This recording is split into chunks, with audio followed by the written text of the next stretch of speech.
Hello बच्चों, मार्गदर्शन classes में आपका स्वागत है। आज हम लोग क्लास 10 का एक टॉपिक कंप्लीट करने वाले हैं। टॉपिक का नाम क्या है? Types of chemical reaction. तो बच्चों एक चीज़ इससे पहले क्या है ना कि इस चैप्टर का हम बेसिक्स बता चुके हैं, जिसमें से हम लोग बैलेंसिंग को कवर किए थे, रिएक्शन को कैसे बैलेंस करना है। तो इस चीज़ में आपको अगर डाउट होगा तो उस वीडियो को ज़रूर देखिएगा। उसके बाद से ये वीडियो अगर देखिएगा तो ज़्यादा क्लियर होगा। ठीक है, तो हम स्टार्ट करते हैं। आज का टॉपिक क्या है हम लोग का? Types of chemical reaction. तो हम लोग मेनली जो पढ़ते हैं हम लोग वो 4 टाइप का रिएक्शन पढ़ते हैं: combination reaction, decomposition reaction, displacement reaction and double displacement reaction. और एक रिएक्शन होता है हम लोग का oxidation reaction and reduction reaction, जिसको हम लोग रेडॉक्स रिएक्शन भी बोलते हैं। तो क्या करेंगे ना, उस टॉपिक को हम चैप्टर के एंड में कवर करेंगे। अभी पहले हम लोग इन सारे टॉपिक्स को कवर कर लेते हैं, फिर वो जो रेडॉक्स रिएक्शन वाला पार्ट है उसको हम लोग टॉपिक के चैप्टर के एंड में कवर करेंगे। तो पहला हम लोग रिएक्शन पढ़ेंगे कॉम्बिनेशन रिएक्शन। पहला रिएक्शन हम लोग क्या पढ़ने वाले हैं? Combination reaction.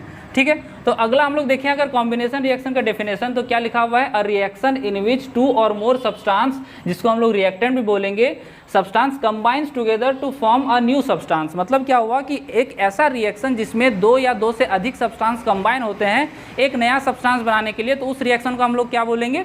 कॉम्बिनेशन रिएक्शन बोलते हैं। जैसे कि अगर हम लोग जनरल फॉर्म में इस रिएक्शन को देखेंगे तो जनरल फॉर्म में हम लोग को दिखता है कैसा? ए एक सब्सटेंस है मेरा, बी एक दूसरा सब्सटेंस है, दोनों मिलके क्या बना रहे हैं? एक सी जो है वो नया प्रोडक्ट बन रहा है। एक इसमें ध्यान देने वाली बात ये होती है कि अगर हम लोग देखें रिएक्टेंट साइड में मेरा जो भी एलिमेंट्स यूज़ हो रहा है, जो प्रोडक्ट मेरा बनेगा वो बिल्कुल ही अलग होगा मेरा रिएक्टेंट से। जैसे कि अगर हम एग्जांपल ले कॉम्बिनेशन रिएक्शन का, तो क्या होता है कि H2 + O2 यहाँ से क्या बन रहा है? H2O। H2O क्या होता है बच्चों? ये वाटर होता है।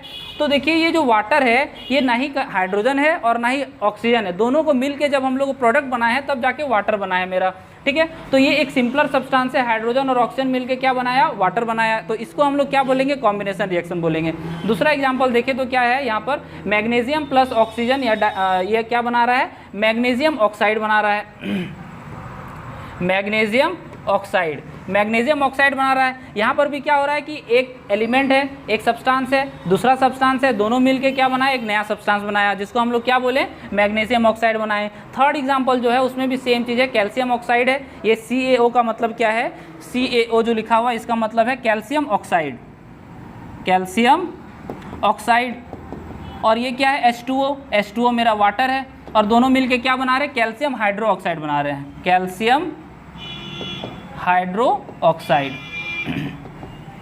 ठीक है, तो ये कैल्शियम हाइड्रो ऑक्साइड बना है। देखिए इसमें भी क्या हो रहा है कि एक सब्सटेंस है, दूसरा सब्सटेंस, दोनों मिलके क्या बना? एक न्यू सब्सटेंस बना रहा है। तो ऐसा कोई भी रिएक्शन जिसमें 2 नया सब्सटेंस से 2 अलग अलग सब्सटेंस मिलके एक नया सब्सटेंस बनाएगा तो हम लोग क्या बोलेंगे? उसको कॉम्बिनेशन रिएक्शन। ठीक है, अगला रिएक्शन हम लोग देखते हैं डिकम्पोजिशन रिएक्शन। डिकम्पोजिशन रिएक्शन का अगर हम लोग डेफिनेशन देखें, डिकम्पोजिशन रिएक्शन का थोड़ा सा अगर हम लोग डेफिनेशन देखें तो क्या लिखा हुआ है? A reaction in which a compound splits up into 2 or more simpler substance are known as decomposition reaction. इसका मतलब क्या हुआ कि ऐसा कोई भी रिएक्शन जिसमें एक कंपाउंड ब्रेक होगा। स्प्लिट करने का मतलब क्या है?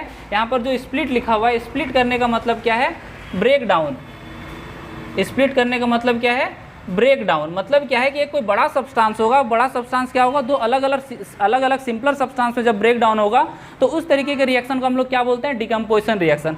ऐसे भी अगर हम लोग समझे डिकम्पोज होने का मतलब क्या होता है कि टूटना, डिकम्पोज होने का मतलब है टूटना, तो क्या बोलेंगे? A reaction in which a compound splits up into 2 or more simpler substance are known as decomposition reaction. ऐसा कोई भी रिएक्शन जिसमें एक कंपाउंड ब्रेक डाउन होगा 2 अलग अलग कंपोनेंट्स में, 2 अलग अलग सिंपलर कंपोनेंट्स में, तो हम लोग क्या बोलेंगे? डिकम्पोजिशन रिएक्शन यहाँ पर हो रहा है। ठीक है, अगर जनरल फॉर्म का बात करें डिकम्पोजिशन रिएक्शन का, तो जनरल फॉर्म का बात करें तो इस तरीके से हम लोग को दिखता है।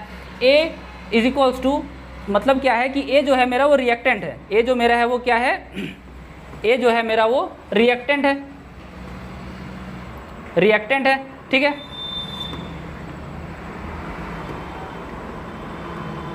ये रिएक्टेंट है मेरा।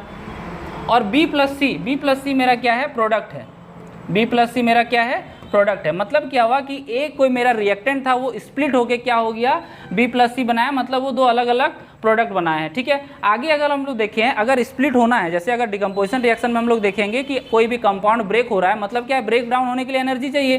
तो हम लोग डिकम्पोजिशन रिएक्शन में ना 3 तरीके का एनर्जी प्रोवाइड करते हैं। 3 तरीके का, मेनली 3 तरीके का ही प्रोवाइड करते हैं। क्या होता है? पहला होता है हम लोग का हीट, दूसरा क्या होता है? दूसरा होता है हम लोग का सनलाइट, और तीसरा क्या होता है? इलेक्ट्रिसिटी। थर्ड क्या एनर्जी है? इलेक्ट्रिसिटी।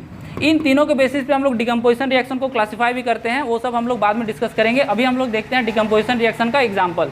पहला एग्जाम्पल क्या है हम लोग का डिकम्पोजिशन रिएक्शन का, कि कैल्शियम कार्बोनेट CaCO3 जब इसको हम लोग हीट किए हैं तो क्या हम लोग का फॉर्म हुआ है, कैल्शियम ऑक्साइड फॉर्म हुआ है एंड कार्बन डाइऑक्साइड फॉर्म हुआ है। तो ये कैल्शियम कार्बोनेट को जब हम लोग हीट करते हैं तो वो स्प्लिट होगा, मतलब टूटेगा। कैसे टूटा है, कैल्शियम ऑक्साइड के फॉर्म में ब्रेक हुआ, कैल्शियम ऑक्साइड के फॉर्म में ब्रेक हुआ, और कैसे ब्रेक हुआ है, कार्बन डाइऑक्साइड के फॉर्म में ब्रेक हुआ है। दूसरा अगर हम ठीक है, अगर हम लोग देखें कैल्शियम कार्बोनेट को अगर हम लोग हीट करेंगे तो क्या बनेगा, कैल्शियम ऑक्साइड बनेगा और कार्बन डाइऑक्साइड बन रहा है। ठीक है बच्चों, आगे हम लोग डिस्कस करें तो ये H2O जो पानी है, वाटर को अगर हम लोग इलेक्ट्रोलिसिस करते हैं, मतलब इलेक्ट्रिसिटी प्रोवाइड करेंगे, इलेक्ट्रिसिटी पास करना चाहेंगे वाटर से, तो क्या बनता है, हाइड्रोजन गैस और ऑक्सीजन गैस। तो ये यहाँ पर अगर दोनों एग्जाम्पल में हम लोग ध्यान से देखें तो दोनों एग्जाम्पल में हो क्या रहा है, एक कंपाउंड कोई था, उस कंपाउंड को हम लोग एनर्जी प्रोवाइड किए उस कंपाउंड में, तो क्या हो गया, एक अलग अलग तरीके का हम लोग का प्रोडक्ट मिला है। जैसे यहाँ पर हाइड्रोजन और यहाँ पर ऑक्सीजन, और यहाँ पर कैल्शियम ऑक्साइड है और यहाँ पर कार्बन डाइऑक्साइड है। तो ये डिकम्पोजिशन रिएक्शन में होता क्या है कि डिकम्पोजिशन रिएक्शन में एक मेरा कंपाउंड होता है जिसको हम लोग एनर्जी प्रोवाइड करेंगे, तो वहाँ पर दो अलग अलग सिंपलर सब्सटेंस में वो स्प्लिट हो जाएगा, मतलब छोटे छोटे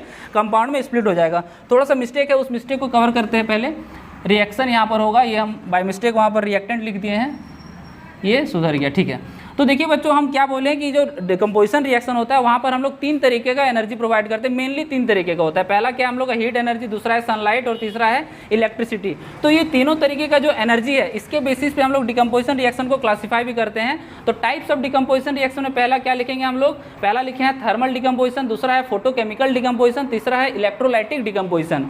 थर्मल डिकम्पोजिशन किसमें बोलते हैं, ऐसा डिकम्पोजिशन रिएक्शन जिसमें हम लोग हीट एनर्जी प्रोवाइड करते हैं, जिसमें हम लोग क्या किए, हीट एनर्जी प्रोवाइड किए। तो जिस टाइप का रिएक्शन में अगर हीट एनर्जी प्रोवाइड करेंगे तो उस टाइप का डिकम्पोजिशन रिएक्शन को हम लोग क्या बोलते हैं, थर्मल डिकम्पोजिशन।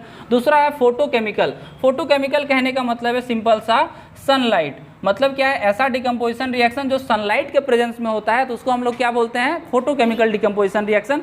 अब तीसरा हम लोग का है इलेक्ट्रोलिटिक। तो ये देखने से ही समझ में आ रहा है कि यहाँ पर हम लोग को क्या प्रोवाइड करवाना पड़ेगा, यहाँ पर हम लोग को इलेक्ट्रिसिटी प्रोवाइड करवाना पड़ेगा। मतलब क्या है कि ऐसा डिकम्पोजिशन रिएक्शन जिसमें हम लोग electricity as a energy provide करते हैं, तो इलेक्ट्रिसिटी के प्रेजेंस में होने वाले डिकम्पोजिशन रिएक्शन को हम लोग क्या बोलते हैं, इलेक्ट्रोलाइटिक डिकम्पोजिशन रिएक्शन। ठीक है बच्चों, तो आज हम लोग यहीं तक रहने देते हैं। डिकम्पोजिशन रिएक्शन कवर किए हम लोग, कॉम्बिनेशन रिएक्शन कवर किए। अगले क्लास में क्या करेंगे, डिस्प्लेसमेंट रिएक्शन कवर करेंगे और डबल डिस्प्लेसमेंट रिएक्शन कवर करेंगे। तो आप लोग को करना क्या है, आप लोग को नोट्स बनाना है और इसको अच्छे से रिवाइज करना है। तब तक के लिए थैंक यू।